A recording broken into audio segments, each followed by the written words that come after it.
Now, I'm I want to talk about Leo Foul because I got a problem with the way this thing is going with Leo Foul. So I really like Leo Fowle's rookie year with Zim. He was active, he was making plays, and I think he's an interior linebacker. And so I was kind of disappointed when I heard they were talking about moving him to edge.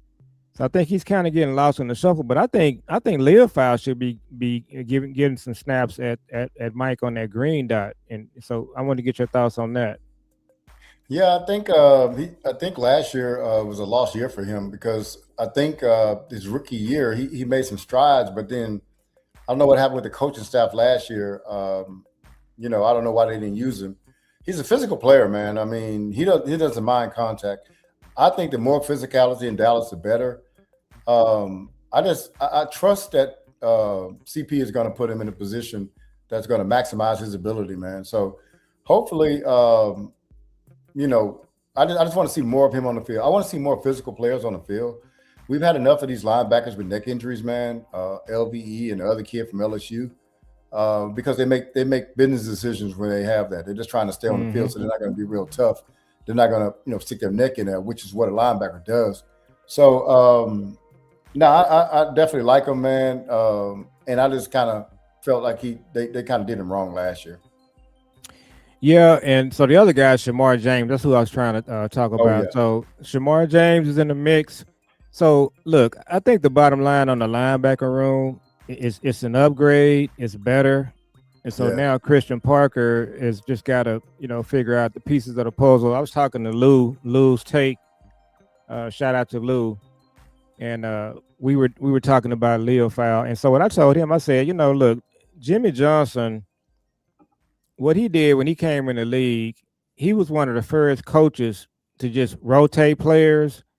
And on defense, he probably play 16, 17 players Correct. in different spots. Hmm. And so a player like Leo Fowl, what Jimmy would do with him, he would move him all around the field. He would have him playing in the middle on the nickel and dime. He would have him covering the flats. So he would just say, let's figure out what he does well. Let's get him on the field. And that's what Jimmy would do with a player like Leo Fowl. And the same with Barham, Shamar James.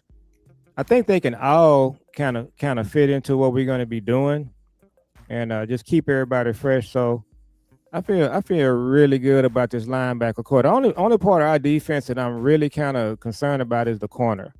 But Yeah, but let me say this too, man, because this is my thought processes on the defense and on the team. Period.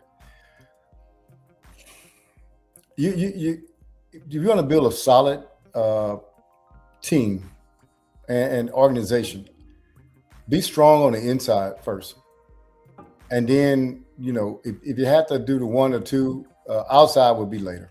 So what I mean by that is this. So if you had, I'd rather a strong run game than a strong pass game. I'd rather a strong run defense than a strong pass defense.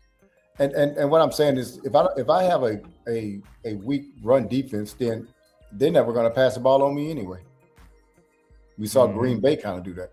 If yep, if if I can't if I can't run the ball, and you're going to throw it all the time. You know what I'm saying? A pass is passing the ball is not always successful, but running the ball, I just hand the ball off. We just move you. We control the time. We control everything. We crush your spirit.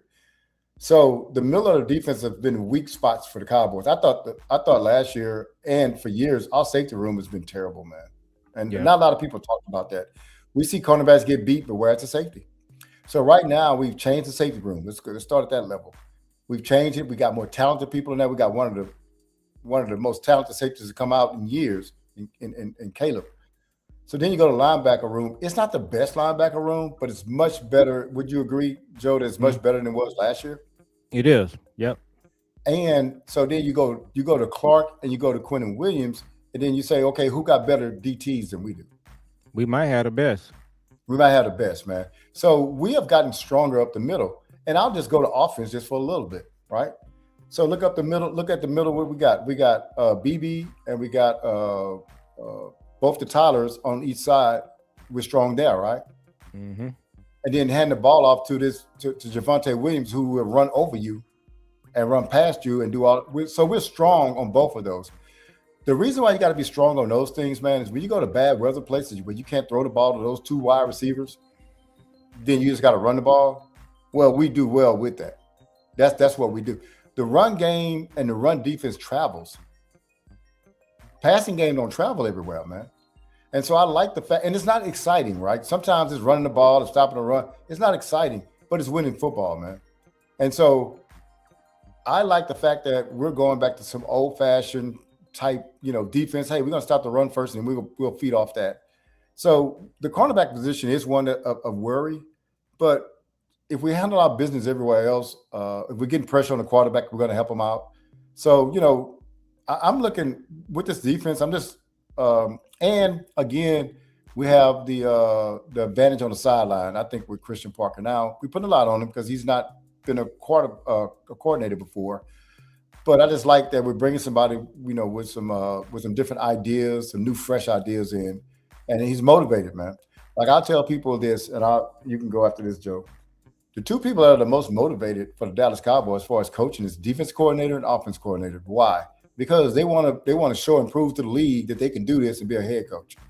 So they're motivated, man. Yeah, and I think Christian Parker, he's going to be the name at the top for head coaching positions when this season over and the next one.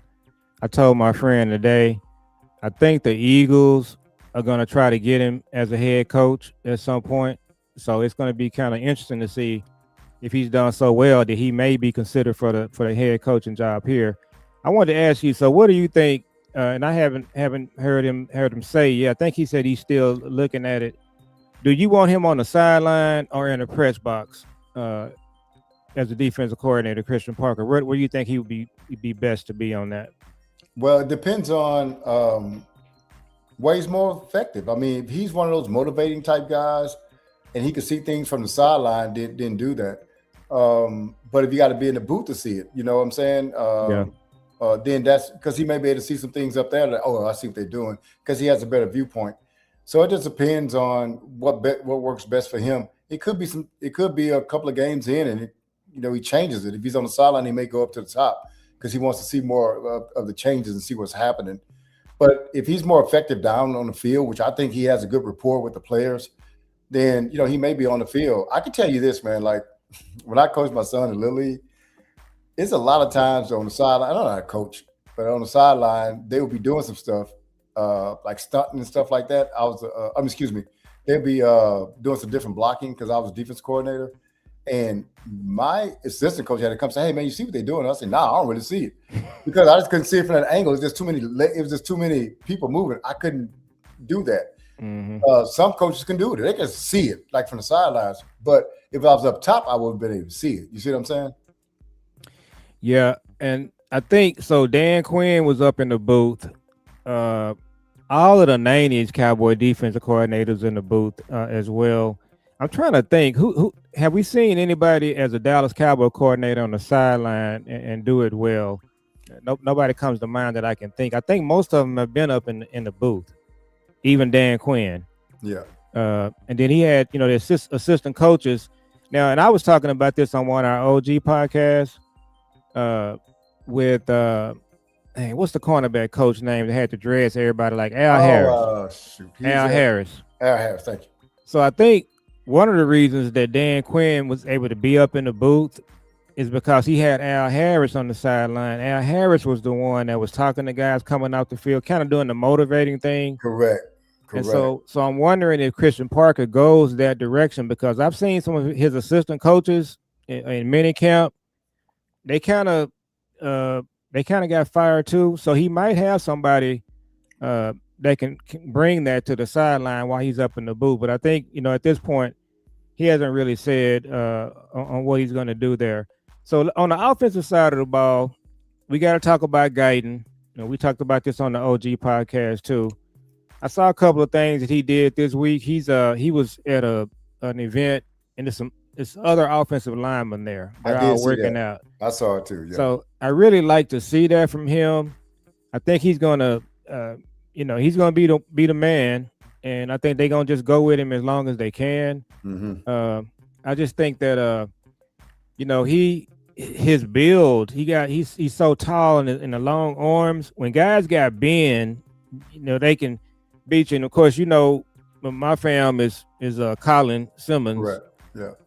I think if he was going up against Colin, he would have a hard time because he's really low. He gets low to the ground. Uh, he's about 6'2", and so those are the kind of guys he's going to struggle with. So what do you think about Guyton as we get ready to do this thing? Well, let's just start off with saying that I watched Colin Simmons at Duncanville. Big fan of his. Big fan of that team that year because they had crazy talent on that team. Probably got 3 first-round draft picks maybe on that team. And I saw him his first year at Texas, and I was not surprised.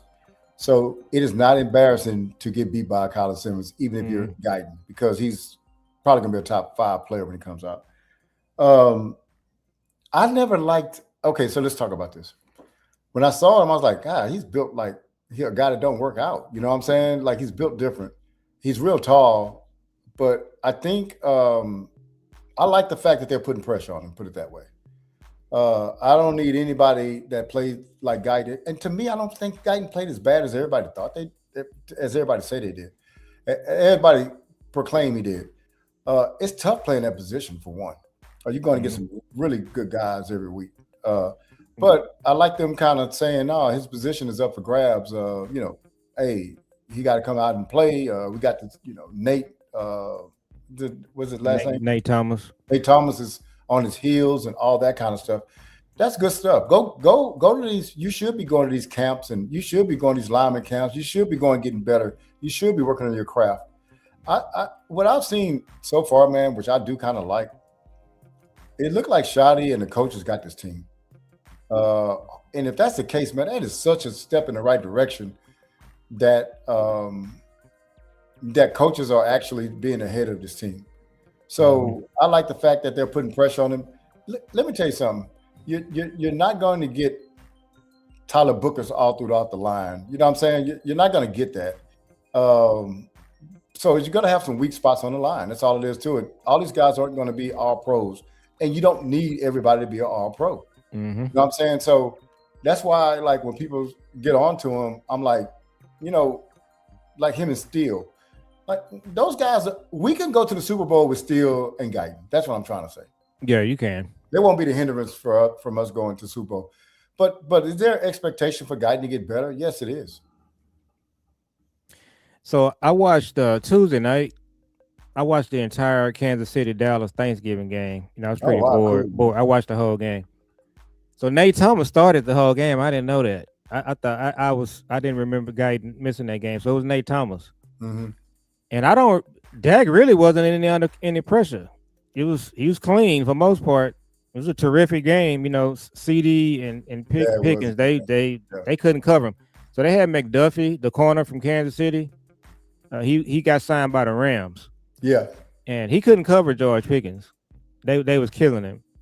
But Nate Thomas started the whole game, and he looked okay. Now, the Philadelphia game, the week before that, Guyton played, and we won the game. So to your point, we can win with them. Yeah, we can win. And then that's coaching too. You got to do things that help him out. If you see he's kind of struggling with somebody that has been like Colin Simmons, or Micah, somebody like that, then you just, get him some help over there. So I think Shotty, you said it. My best friend was talking about this earlier. I think Shotty and Christian Parker, they're going to do whatever they got to do to win games. They're going to do whatever they got to do to make adjustments. They're not going to – you remember that year that Jason Garrett was a coach and we had a guy down in Atlanta, gave up like 6 or 8 sacks and they didn't do anything to help him? Yeah, absolutely. They're their record. Shotty would never do that.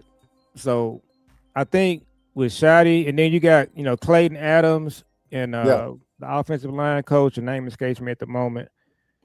So they're coaches, man, that they're going to make adjustments. And so if you think about this too, think about our season last year with Guyton and Nate Thomas.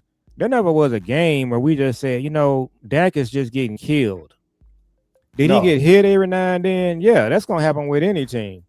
So I think you're right. I think that between Nate Thomas and Guyton, I think you can win a whole bunch of games because you got the coaching, and they're gonna make adjustments. They're not gonna leave, they're not gonna just let them leave 'em, let them hang out to dry. They're gonna have some help there. You talking about Connor Riley, the all line Connor coach? I Riley, think that's yeah, it. Connor Riley And and Clayton Adams. still struggles at he's a pretty good run blocker. So Yeah, you know what I'm saying? Like we can't look for all pros and pro bowlers across the line, man. They've had a lot of teams that won the Super Bowl without that. So we don't need that. We just need to be solid in some positions. I don't need these guys to be bad. I just need to be solid. You know what I'm saying? Not all pro, just solid. So I think the Guyton still can be that, man. yeah, and then so your interior guys, you got BB, Tyler Smith, Tyler Booker. I think you're talking about all pros right there, possibly. Yeah, They're going to be Booker. They were saying that Booker was our best lineman last year. He was a rookie. that's crazy, So, man. so with those guys returning, they're just going to be better. And then, of course, we got to talk about the running backs. I think my son is a big fan of Javonte Williams. And we got to talk about Blue. It's just, boy, that Blue conversation, man. It's just people. I don't understand why he gets so much talk. He's a fifth round pick. Anything you get out of him, you just winning. So there's some discussion that they really want him to be that second back. We have to just wait and see. I'll say this: I was telling you, I'm a big Texas fan. I watched a lot of Texas. Uh, he really wasn't a starter. He No, he's really, third string. yeah, he Yeah, really made a name for himself when they played Ohio State. He scored a couple touchdowns out of the backfield. But man, look, I just think that he takes a whole lot of grief, but I think he gonna get a shot. And then I like Malik Davis. I just still ain't figured out why Malik Davis never gets to play and gets be a part of this whole thing. That game I watched Tuesday night, Kansas City. yeah. Malik Davis had like a 40-yard touchdown in that game. Played Oh yeah, well. yeah. And he's a hard runner, man. He's a inline runner. He doesn't have a lot of wiggle, but we don't need Mhm. it. Like he's kind of a Javonte Williams light. Yeah, so you got him in the mix. Um, let's see who we got, and who's our other back? We got the guy that came from the Jets, Abanaconda. Yeah, Banaconda. Now with him, man, I like him. I saw the film on him, man. It was just nothing that you don't. He's 5'10", 217. He ran a 4.340. He got some wiggle. To me, I don't understand why it's not coming together for somebody like that.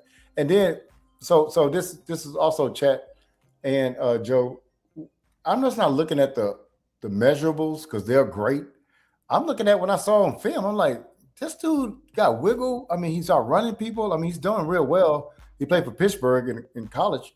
I don't understand why that's not hitting in the pros. Mm. Do you have an opinion on that?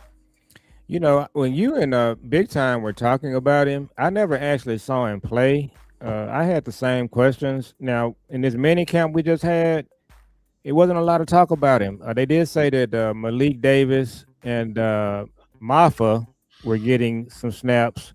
They didn't say anything about Abanaconda. He was there, but wasn't a lot of talk about him. So yeah, I don't know what's happening there. Um, I think the Cowboys, they've done the last 3 or 4 drafts they've had. It's really weird how they didn't really look at the running backs there. They had some good running backs on the board. Cowboys do this too, B Bird. They just take a position, whether it's they did it with safety. We saw them do it with linebacker, where they just say, you know what, we're really not that concerned about who we got here. And I think that was a mistake because there was some really good running backs on the Yeah. board in the last 3 or 4 drafts. So that's kind of surprising me the way they're approaching that. But look, they might just have a lot of confidence in Javonte, and Blue and Mafa, and they may just feel like they can just go with what they have. But I think they need to. I would like to see them get another back myself. So I'll tell you this: I am so pro running back. I don't think I don't think that anybody realizes the bang of for the buck you get out of a running back. So you can get a good running back for $7 million, man, Hmm. and that guy could be an All Pro or a Pro Bowler. How much does it take to get a Pro Bowl wide receiver? More than that. Maybe 35 to $40 million, right? Hmm. But who's going to touch the ball more? Who touched the ball more as far as Saquon versus AJ? Saquon. Saquon versus Devontae. You see what I'm saying? You could add those two guys up. They still don't touch the ball as much as him, but they devalued that position. The issue is since they devalued it, now it's low stock. It's time to buy it. That's why, man, I would have two dudes on my team, Javante and somebody else, maybe the young man from the Saints. I would have guys like that on my team all the time. So if one guy got hurt, I still got another dude that can run the ball, man. I really love the running back position because it's so undervalued, it's so devalued that now it's time to buy. Linebackers the same way, but we're talking about running backs right now. So I would definitely do that. Now, like you said, Blue is. I didn't think a lot of him coming out, and I don't know why they put a lot of pressure on him. I think you kind of hinting to that because, I mean, the guy was drafted in the fifth round. I mean, what do you expect from a fifth round draft pick? He's a slight guy. He's not big at all. But again, man, he was third string at University of Texas. Two dudes had to get hurt to get him some playing time. So I don't know. I just don't know. I don't know about. So we were doing mock drafts, Jules and I. We did those for the last. I think we started about 2 years ago with this. Everybody's doing mock drafts. So the year that Blue was in the draft, we did 100 mock drafts. There were some drafts where we took Blue in the fifth round. There were some drafts we took him in the sixth round, but we never took him in the first, second, and third round because that draft had so many good backs. So they got him in the fifth, but it's like everybody just going crazy talking about Blue. So, man, look, I just think that we're gonna see. I say this right here: we're gonna see what he has. Yeah. He's gonna either do well or he's gonna flop because I think he's gonna get a chance to play. I saw some interviews he did. I was impressed with what he said. Sometimes it's just maturity, but he's gonna get his shot. I just wish they had. I know I really like Devin Achan. He was in that draft. They could have took him. Yeah, man. Look, I know about him, man. He played down here, so I know. All they had to do was draft him. He was there. Yeah, he played Fort Bend Marshall, baby. Yeah, in this last draft, it was a running back from Washington State. He was on the board when they took the lineman from Penn State. And they should have taken that back right there. He definitely would have been your number two back. But he's the type of player that he would have pushed Javonte Williams as well. But they just left him on the board. They didn't take him. So the front office still does a lot of weird stuff to me that I don't like, as far as building the team. Mm-hmm. But yeah, this I agree with you. And then you look at us. We've been around for a long time. The Cowboys have always had a star running back. You got, of course, obviously, Tony Dorsett, Emmett, but you had DeMarco Murray, then you got Zeke. So we've always had that bell cow star running back, and Jerry is right there watching all of this. So why are they from the front office? Why do you think they're not just trying to get that star running back here for the Cowboys? That's what we used to seeing. Well, I think they're following the trend of the NFL to say, hey, man, a running back, hey, you can find a running back anywhere. They're not that important. I think our guys in the front office kind of catch trends late. But I am a very contrarian type person. I think that when everybody's going to this pass happy 4 wideouts, I think now is the time because defenses are going to adjust to that. So they're going to have smaller linebackers. They're going to have smaller safeties that can run with wide receivers.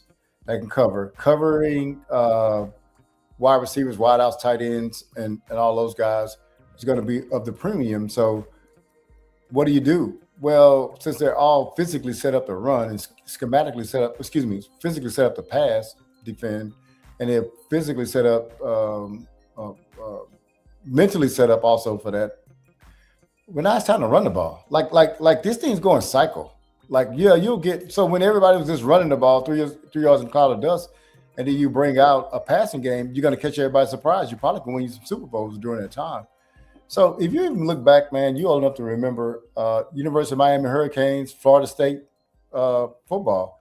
Why were they better than everybody else? Because the rest of America still was doing throw on third down only when you have to. Run the ball, wishbone, veer, all that kind of stuff. They came in with a pro style, throwing the ball on first down. We're going to throw it 30, 40 times a game. Nobody was ready for that. That's why they really hadn't been back since they went last year. But those teams hadn't been back. Why? Because people caught up to them what they were doing. Now everybody's doing the 4 wideouts. Everybody's doing that kind of stuff. So they don't have the advantage anymore. So I think that the contrarian approach to football is the way I would do it. When everybody's getting these pass happy teams, now it's time to run. When everybody's run happy, now it's time to pass. You know what I'm saying? I would just do some things differently with that. So if you look at the last 2 Super Bowl champions, yeah, not just the last 2. So the year before last, you had Saquon. Yeah. And then this last Super Bowl with Seattle, Kenneth Walker, he was the MVP. Did he win the MVP? Yeah, he won MVP. Yeah. So again, you got the blueprint right there. Right now, you just need to get. Now, is Javonte Williams? Is he Kenneth Walker? Is he as good as him? He's probably about the same, I guess. About the same, yeah. If he's healthy. Yep. And so he kind of the last 4 or 5 games last year, I think he kind of got banged up a little bit. So that lets you know right there, you need to get another guy. So, but look, I think that they still got a chance to bring some other people in. If he's healthy, he's probably the guy. I hope they do keep Malik Davis. I watched Maffa a lot at Clemson, and he's okay. I don't think he's not a star running back. He's probably gonna get a shot at it too. He kind of Maffa is probably more like Javonte than the other guys they got. So yeah, we're gonna just kind of see how that out kind of shapes out here. Yeah. So Joe, I guess, man, hey, it was great talking. Do you have anything else? No, man. I think we're good. I think we kind of covered it all. Yeah, we're gonna just man. So yeah, we'll so we got training. So when is the actual start of training camp? What's the date? I think it was July 29th, maybe. It was a little bit later this year because my birthday's on the 24th, and I usually have it right at my birthday, but I think it's on the 29th to start. So we got a little, dead period here. So we just gonna be bouncing on and off, doing some different content. So I was on with Jules. I think we did Tuesday night, and so we'll catch up with Big Time and get our OG podcast back going. It was good to do it on your channel. Yeah, I like your intro. You said your daughter did it. Yeah, my daughter did that, man. Yeah, she did, and that's the first time ever doing the intro. So my older daughter did it, and I said, "Hey, can you do it?" She said, "Yeah." I said, "Well, thank you." So we working on a video that we've been working on for probably a year, and hopefully we can get it done. It's gonna be pretty fun when you guys see it. It's something real unique about a Cowboy fan, and it's really cool. So we hope we can get it done. My son is working on it, so he's doing the school thing and working and taking care of my grandson. I think when me and you decided to go on, my grandson was swimming. Yeah, he's in the pool. He showed it to me. Yeah. So yeah, he got daddy duty, and then this weekend is my grandson's birthday, so he's gonna be in Houston actually. Oh, cool. And so he'll be down there. Yeah, we got a whole bunch of family down there. Yeah. And but now we gonna bring them up here in July. If everybody send their money in. But we're gonna have a 3-day family reunion, and it's just gonna be, So what are y'all actually doing? So y'all got Friday, Saturday, and Sunday? No, but it's got Friday and Saturday. I didn't put my church on there because my church is actually in Galveston, and we're gonna be in League City, and it's kind of like 20, 25 minutes the other way, and I didn't want to have anybody, go out their way to go way down there, and I was like, I might do it next time. Just give them that option because somebody might say, "Hey, I'll go down there," because after on the Sundays usually whoever that you go to somebody's church and that the person that lives there or whatever. Yeah, so Well, we go to my church, so you can tell Bryce. Matter of fact, just tell him if he want to go to church on Sunday, go to Concord. Okay, I'll let him know that, It's man. not that far from where he is. I can send it to him. Okay. And he got 11 o'clock service, so I know how the young people Yeah. are. So tell him we got 11 o'clock service, and he'll be out at 12:30. Oh, okay. 12:30 on the dot. It's not long at all. Hey, you want to plug your channel, man? Man, so our channel, I have to always read it. So it's Father and Son Cowboys and Sports Talk, and you can just type in Fastcast. So and then you can follow me on at Cowboy Joe 64 on Twitter. So we do this channel. My son created it and convinced me to come on and do this with him. I started watching some of the content creators like Big Time and Will Steele, and I would see you on there as well. Yeah. And so he talked me into doing it, and we just always talking Cowboys anyway. Yeah, you might as well do it in front of a mic. Yeah. So I told him that if I do it, we're gonna have to do it a certain way. I can't, I like, my background, I do everything, right and just, on time, and everything is set up well. So I told him we got to have a little standard that we're gonna have to have. Yeah. So I'm in my little new setup here. Yeah. I'm gonna see how that's gonna work for this upcoming season. I might move it around a little bit, but man, enjoy watching your content, and because we're doing our thing with the OGG podcast, and we'll get back on with Big Time. But talk about your channel, and then we can go ahead and wrap. Yeah, it's Bird Cowboys on YouTube and on Twitter. So if y'all get a chance on the replay, man, y'all give us a like and a subscribe, man. We try to increase our subscribers, not for monetary reasons, just to get out there and just to have more interaction with people or whatever. But I definitely appreciate everybody coming on tonight and listening. And if y'all catch us on the replay, we definitely appreciate that. Give us a like and subscribe to both our channels, man. And on Big Time's channel, that's our brother. Go to his channel. He has the drive, and he has some collabs with other people, but he has also the OG podcast with all three of us. So we're going to be getting together on that. Summer's really busy, man. He actually has a son that plays AAU basketball that's pretty good at it. So he travels a lot with that. And we got all kind of things going on in the summer. So we might not be as consistent this summer, but we're going to try to get on when we can. We try to communicate and just see when would be the best time. So y'all be still looking out for the OG podcast, man. We're going to be coming back on. It is a dead period right now. We're kind of hustling for news and content. So we're just trying to give y'all a show tonight, man. We hadn't given y'all one in a while. So me and Cowboy Joe wanted to get on and holler at y'all. But I hope y'all appreciate the show. All right, man. Great show. All right. And that's it for us, man. Cowboys out. Till the next time. All right, Cowboy Joe. Talk to you later, brother. Take it easy. All right.